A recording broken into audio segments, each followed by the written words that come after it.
Welcome to today's virtual tour.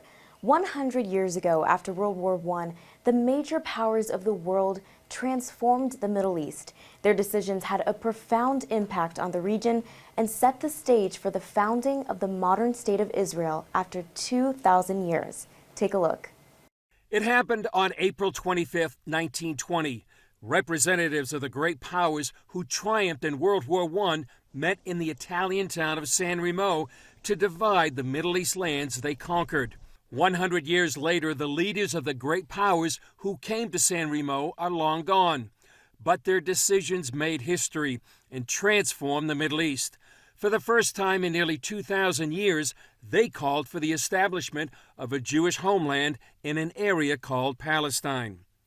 Before its defeat in World War I, the 400-year Ottoman Empire spread throughout the Middle East. In San Remo, England, France, Italy, and Japan, along with the United States as an observer, divided the empire into three mandates: Iraq, Syria, and Palestine. France would oversee Syria, while Iraq and Palestine fell under Great Britain. The resolution also included the Balfour Declaration, written by England's Lord Balfour in 1917, which called for the establishment in Palestine of a national home for the Jewish people. One English diplomat, Lord Curzon, called it Israel's Magna Carta. Zionist leader Chaim Weizmann considered it so important, he said the modern state of Israel was born on the 25th of April, 1920, in San Remo. It was adopted by the League of Nations and signed by 51 countries. Exclusive legal and political rights in Palestine went to the Jews, while those rights in the rest of the Middle East went to the Arabs. Is it shows that, in fact, the creation of a Jewish national home was widely backed by the international community way back then. Former Israeli ambassador to the UN, Dori Gold, told CBN News the history of San Remo 100 years ago has largely been forgotten. That's part of Israel's problem.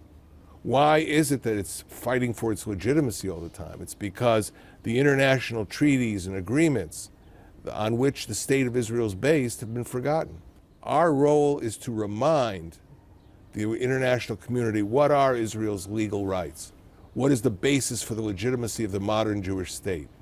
And for that, San Remo is pivotal.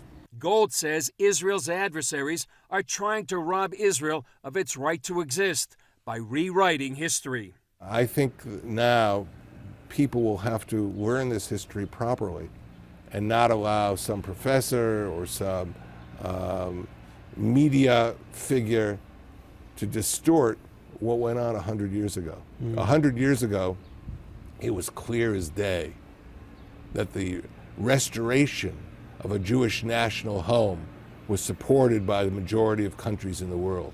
Chris Mitchell, CBN News, Jerusalem. Thank you for joining us on today's virtual tour. Tomorrow we learn about the hundreds of thousands of Jewish refugees expelled from Arab countries during the rebirth of Israel and how they found their way home.